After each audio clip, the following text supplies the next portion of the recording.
Hello everyone, welcome back my online classes guys. Today we are going to discuss about electronic configuration part 2.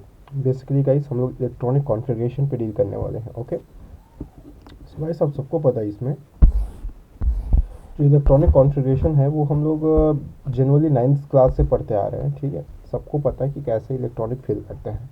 Okay, the distribution of electron in different orbital of atom is known as electronic configuration of the atom. जब हम लोग किसी भी electron को guys किसी atoms के orbital में feel करते हैं तो उसको हम लोग क्या बोलते हैं? इलेक्ट्रॉनिक कॉन्फ़िगरेशन बोलते हैं. अब हम लोग 9th से पढ़ते आ रहे हैं कि जो इलेक्ट्रॉनिक कॉन्फ़िगरेशन होता है उसके सेल में सब फील किया जाता है. तो सेल के अकॉर्डिंग हम लोग क्या करते थे गाइस? 28818 वाला फार्मूला यूज़ करते थे, मीन्स 2n² वाला फार्मूला यूज़ करते थे. बट यहाँ से गाइस 11 से ये थोड़ा सा आपका जो वेटेज है वो बढ़ जाएगा. यहाँ पे हम लोग पहले एटम्स को उसके सेल, फिर सब सेल और फिर उसके ऑर्बिटल्स में फील करेंगे. मतलब यहाँ पे 3 लेवल्स हैं उसको फील करने के. मतलब मीन्स पूरे क्वांटम नंबर यहाँ पे यूज़ होने वाले हैं. 4 लेवल पे इलेक्ट्रॉन फील होगा. ओके, तो जो हम लोग पहले फील करते थे गाइस सेल लेवल पे वो अब नहीं होगा. ठीक है, अब ये थोड़ा सा डील होने वाला है. नेक्स्ट गाइस, इसमें फर्स्ट जो रूल होता है इलेक्ट्रॉनिक कॉन्फ़िगरेशन के लिए, दैट इज बाउ प्रिंसिपल. सो क्या बोलता है बाउ प्रिंसिपल गाइस? देखो, अब बाउ is German word meaning building up. Building up का मतलब होता है गाइस एक के ऊपर एक के ऊपर एक के ऊपर अब क्या करना, उससे बिल्ड अप करना. तो बिल्डिंग अप, हालांकि इसका मीनिंग नहीं पूछेगा आपको. द ग्राउंड, इसका डेफिनेशन गाइस, अब बाउ प्रिंसिपल का मेन डेफिनेशन ये है. ठीक है, इसको भूलना नहीं.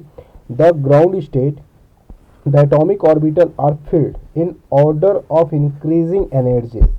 Example, in the ground state the electron first occupy the lowest energy orbital available. Okay, means क्या बोला गाइस, मैं बता रहा हूँ कि जो फर्स्ट आपका जो भी एनर्जी लेवल होगा वो सबसे कम एनर्जी लेवल होगा. उसके बाद उससे थोड़ा सा ज़्यादा, फिर ज़्यादा, फिर ज़्यादा करते हुए हाईएस्ट एनर्जी लेवल जो होगा वो सबसे ऊपर फील होगा. मतलब लोवेस्ट एनर्जी लेवल जो होगा गाइस वो लो लेवल कैटेगरी, मतलब फर्स्ट सबसे पहले फील होगा. उसके बाद जो होगा एनर्जी की लेवल बढ़ती जाएगी. ओके, मतलब ये प्रिंसिपल बहुत इंपॉर्टेंट है कि सबसे पहले हमको क्या करना है, एनर्जी को कम फील करना है.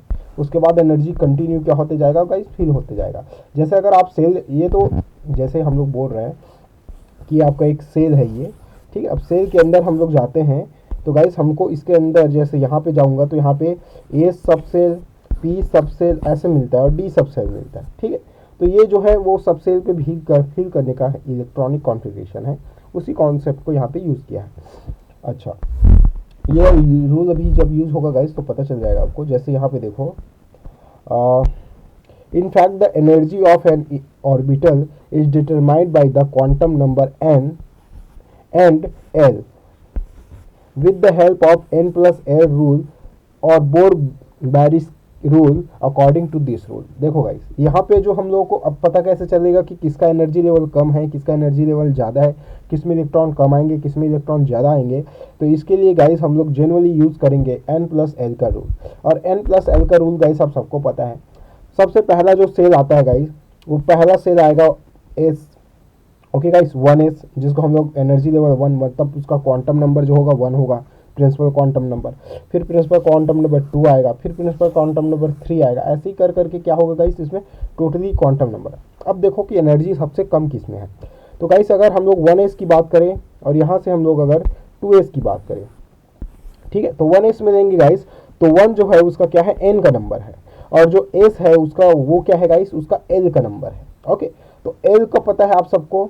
ठीक है, बेसिकली सबको पता है l अगर जीरो होता है, l अगर जीरो है गाइस तो वो क्या होता है, s होता है. अगर l इक्वल टू 1 होता है तो वो क्या होता है गाइस, उसका p होता है. और l अगर 1 2 3 के अकॉर्डिंग होगा तो डी होगा, एफ होगा. ये कंटिन्यू हम लोग पता है.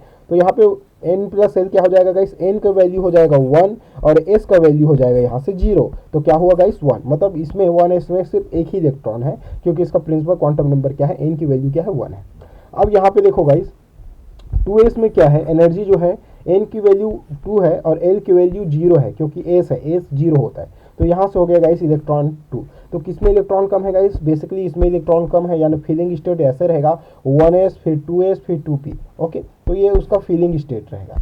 देन गाइस यहाँ पे आ जाते हैं नेक्स्ट जो क्वेश्चन है हमारे लोगों का. lower the value of n plus l, lower is the energy of the orbital and such an orbital will be filled first। ठीक है, तो जो लोअर वैल्यू रहेगा जिसके लिए n प्लस एल का, वो ऑर्बिटल सबसे पहले क्या होगा गाइस, फिल होगा। When to orbital have same value of n plus L, अगर किसी के पास n प्लस एल की जो वैल्यू है गाइस वो सब सेम हो गया, होता है कई बार होता है कि n प्लस वैल्यू सेम हो जाती है, the orbital having lower value of n has the lower energy and such an orbital will fill first. मतलब भाई अगर किसी भी दो ऑर्बिटल्स में n प्लस एल की वैल्यू सेम हो जाती है तो एनर्जी लेवल किसमें पहले फिल करेंगे, वो डिपेंड करता है उसके नंबर ऑफ n। अगर उसका जितना लोवेस्ट नंबर ऑफ n होगा वही उसका क्या होगा, सबसे कम एनर्जी लेवल होगा। जैसे कि यहाँ पे बात करें गाइस, तो यहाँ पे 2p और 3s, यहाँ पे दो हैं देखो, एक है 2p और एक है 3s। अगर इन दोनों की बात करूँ तो दोनों में एनर्जी लेवल सेम है गाइस। देखो 2p है मतलब n की वैल्यू हो गया 2, और p है मतलब l की वैल्यू क्या हो जाएगा गाइस, देखो l का 1 होगा, मतलब p ऑर्बिटल की क्या होता है 1, तो 1 हो गया। टोटल एनर्जी की बात करें तो कितना होगा गाइस 3। वैसे 3s में बात करें तो n की वैल्यू कितना है गाइस 3, और s का मतलब क्या है कि h का वैल्यू क्या है 0, 0 पुट कर दिए, और 3 इसमें भी 3, दोनों में अगर 3 3 है गाइस तो एनर्जी किस पे पहले फिल होगा, वो किस पे डिपेंड करेगा, उसके n नंबर पे। तो n जिसका कम लेस एनर्जी उसी में पहले फिल होगा। तो यहाँ पे देखेंगे गाइस 2p में n की वैल्यू कम है और ये 3p है मतलब n की वैल्यू 3 है, तो ऑब्वियसली सबसे पहले कौन फिल होगा, 2p फिल होगा, देन 3s फिल होगा। ओके, उसके बाद गाइस अबाउ प्रिंसिपल अब कैसे फिल होता है वो मैं बता देता हूँ आपको। इसका सीक्वेंस है पहले, और इलेक्ट्रॉन कैसे फिल होगा उसको अगर पूरा आप n प्लस एल निकालोगे तो सबके n प्लस एल के लिए वैल्यू कुछ इस तरह से निकलेगा। पहले 1s में 2s 2p 3s 3p 4s 4d 4p 4s 4d 4p 6s 4f 5d। अब ये है कि गाइस इस सीक्वेंस को आप लर्न कैसे करोगे, इसको आप रट नहीं सकते, भूल जाओगे, इतना लंबा चौड़ा नहीं पढ़ सकते। इसलिए अबाउ का एक और बेसिक प्रिंसिपल है कि आप उसका एक ऐसा ही सिमेट्रिकल फॉर्म बना लो। देखो इसमें करना क्या है, पहले 1 से लेके total 1s 2s 3s 4s 5s 6s 7s पूरे कॉलम वाइज लिख लो गाइस। अब देखो जो p ऑर्बिटल होता है वो तो 1s में तो होता नहीं, फर्स्ट ऑर्बिटल में होता नहीं, क्योंकि फर्स्ट ऑर्बिटल में कितने इलेक्ट्रॉन होते हैं, ओनली 2 होता है। सेकंड में कितना होता है 8 होता है, और फिर बाद में कितना होता है गाइस 18 होता है। इसके अकॉर्डिंग 2 है मतलब 1s होगा, 8 होगा मतलब p के अकॉर्डिंग, p में 6 होता है, s में 2 होता है, टोटल हो गया 8, d में फिर वो होता है गाइस। तो ये हो गया 2p, p कहाँ से स्टार्ट करेंगे 2 से स्टार्ट करेंगे, तो फिर वैसे ही सेम लिख लो 2p 3p 4p 5p 6p 7p। अब 7p के बाद d की बात करें तो d जो होगा गाइस वो 3 से स्टार्ट होगा, तो 3d 4d 5d 6d 7d 8d जो भी आप लिखना है। f की बात करें गाइस तो ये 4th नंबर से स्टार्ट होगा, 4f 5f 6f 7f। Okay, इतना होने के बाद लिखना कैसे, एकदम सिंपल से आप उसको ऐसे ही क्रॉस करते जाओ। ठीक है, ऐसा अगर आप क्रॉस करते जाओगे तो आपको जनरली वैल्यूज मिलती जाएंगी गाइस, ऐसा। ओके, तो इससे मतलब ये हो गया कि पहला आपका कौन सा ऑर्बिटल आएगा 1s, फिर 2s, फिर 2p, फिर 3s, फिर 3p, फिर 4s, फिर 3d 4p 5s 4d 5p 6s। ऐसे आपको इजीली समझ में आ जाएगा। ये देखो ये जो है ये आपकी बुक में दिया होगा, पहले एनर्जी लेवल ऐसे करके क्रॉस करते हुए चलता है। तो यही है गाइस, आपको बस ये वैल्यू पता होनी चाहिए कैसे आपको पुट करना है। ये बहुत इजी वैल्यू है पुट करने के लिए, आप इसे इलेक्ट्रॉनिक कॉन्फ़िगरेशन इजीली फिल कर सकते हो। Second rule guys Aufbau principle के अकॉर्डिंग, अब देखो कुछ वैल्यूज जैसे कि 3s और 3p की वैल्यू जो होती है वो सेम होती है, मतलब एनर्जी यहाँ पे क्या हो जाती है सेम हो जाती है। तो किसको पहले फिल करेंगे वो डिपेंड करता है। जैसे यहाँ पे 3p है और यहाँ पे 4s है, 3p में अगर n प्लस एल की वैल्यू लेंगे तो 3 + 1, और इसमें 4 + 0 होता है, मतलब दोनों में वैल्यू क्या है गाइस 4 4 है। तो आप सबको पता है कि एनर्जी किस में पहले फिल होगा, जिसमें n की वैल्यू क्या है सबसे लो है। तो n की वैल्यू किस में 4p में लो है गाइस, तो 4p पहले आ जाता है। ओके सॉरी 3p पहले आ जाता है, 4s बाद में।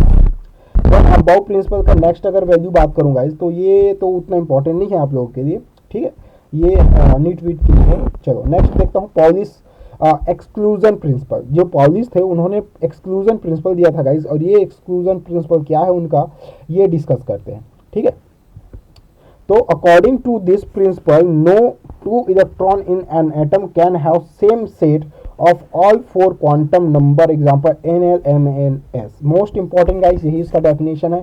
पॉली एक्सक्लूजन प्रिंसिपल ये बोलता है कि किसी भी एटम के दो इलेक्ट्रॉन कभी भी उसके चारों क्वांटम नंबर सेम नहीं हो सकते, इम्पॉसिबल। मतलब ये हमेशा क्या होता है, आइडेंटिकल होता है, यानी यूनिक होता है। जैसे कि हर एक ऑर्गेनिज्म का साइंटिफिक नेम अलग अलग होता है, वैसे ही हर एक इलेक्ट्रॉन का जो क्वांटम नंबर है वो सबका क्या होगा, अलग अलग होगा किसी एक पर्टिकुलर एटम के लिए। दूसरे एटम के लिए सेम हो सकता है, बट सेम एटम में कभी भी सेम इलेक्ट्रॉन का ऐसा आइडेंटिकल फॉर्म मिक्स नहीं होता। Okay, in the any way two electron में have three quantum number identical but fourth quantum number must be different. मतलब कि इसमें से थ्री क्वांटम नंबर क्या हो सकते हैं, सेम हो सकता है, बट उसका जो फोर्थ क्वांटम नंबर है वो कभी भी सेम नहीं होगा। मतलब सीधी सी बात है गाइस। आप देखो, कोई बंदा है आपके ही गांव से है, तो उसका सिटी सही होगा, उसका विलेज भी वही मैच करेगा, ठीक है, उसकी स्ट्रीट नंबर भी वही मैच करेगी, बट उसका हाउस नंबर मैच करेगा क्या, इम्पॉसिबल। हाउस नंबर मैच नहीं कर सकता क्योंकि दोनों अलग अलग फैमिली से बिलोंग करते हैं। वैसे ये है कि इसमें उसका बेसिकली क्या मैच नहीं करने वाला, उसका लास्ट जो फोर्थ क्वांटम नंबर है वो मैच नहीं करने वाला। Okay okay guys, so basically ये इंपॉर्टेंस रूल है, अच्छे से क्लियर करते जाते हैं इसको। Since the principle exclude certain possible combination of the quantum number for any electron in an it was given the name of exclusion principle। अब देखो गाइस, एक्सक्लूजन क्यों बोलते हैं इसको, प्रिंसिपल पॉलिस को एक्सक्लूजन क्यों बोला जाता है, क्योंकि ये क्या करता है, किसी भी एटम में पॉसिबल कॉम्बिनेशन को क्या करता है, क्वांटम नंबर्स को शो ऑफ करता है कि दो इलेक्ट्रॉन्स में जो होता है, तो इसको क्या कर रहा है, एक्सप्लोज कर रहा है, इसलिए इसको एक्सक्लूजन नेम प्रिंसिपल बोला जाता है। Okay, it's result are as follows. कैसे रिजल्ट होगा, देखो, one orbital can not have more than two electron. एक ऑर्बिटल के पास जो होगा दो से ज्यादा इलेक्ट्रॉन नहीं होता गाइस, मतलब मोर देन टू होगा ही नहीं, इम्पॉसिबल है, दो ही इलेक्ट्रॉन होगा। And the maximum capacity of main energy shell is equal to 2n square. किसी भी एनर्जी सेल जो होता है गाइस, उसका एनर्जी लेवल 2n स्क्वायर होता है, मतलब पहले सेल में 2, फिर 8, फिर 18, ऐसे ही चलेगा। लेकिन उसके अंदर जो ऑर्बिटल्स होते हैं उसका अलग होता है, ऑर्बिट और ऑर्बिटल अलग अलग होते हैं, ठीक है। जैसे कि दो इलेक्ट्रॉन है किसी के पास, जैसे कि हीलियम ले लेते हैं, हीलियम के पास इलेक्ट्रॉन कितना होता है, 2 होता है। हीलियम का 2 इलेक्ट्रॉन है गाइस, तो अगर मैं इसमें डिस्ट्रीब्यूट करूं तो इसके दो दो अलग अलग इलेक्ट्रॉन होंगे। एक इलेक्ट्रॉन का एन नंबर भी सेम होगा, चलो 1 है, एल नंबर भी सेम होगा कि एस में जा रहा है, 0 हो गया एल नंबर, एम भी सेम होगा, चलो 0 0 हो रहा है, ठीक है। बट एस नंबर कभी भी सेम नहीं होगा, एक का प्लस हाफ होगा तो एक का माइनस हाफ होगा गाइस, ये बिल्कुल फिक्स है। कभी भी उसका मैग्नेटिक क्वांटम नंबर सेम हो जाता है, लेकिन स्पिन क्वांटम नंबर सेम नहीं होता, स्पिन क्वांटम नंबर हमेशा अलग ही होगा। ओके, तो ये पॉइंट है गाइस, बहुत इंपॉर्टेंट, इसको लर्न कर लेना अच्छे से, ठीक है, ये मोस्ट इंपॉर्टेंट रूल है। ओके, उसके बाद पॉली एक्सक्लूजन प्रिंसिपल का नेक्स्ट जो होगा गाइस, मैं नेक्स्ट लेक्चर में बताऊंगा आपको।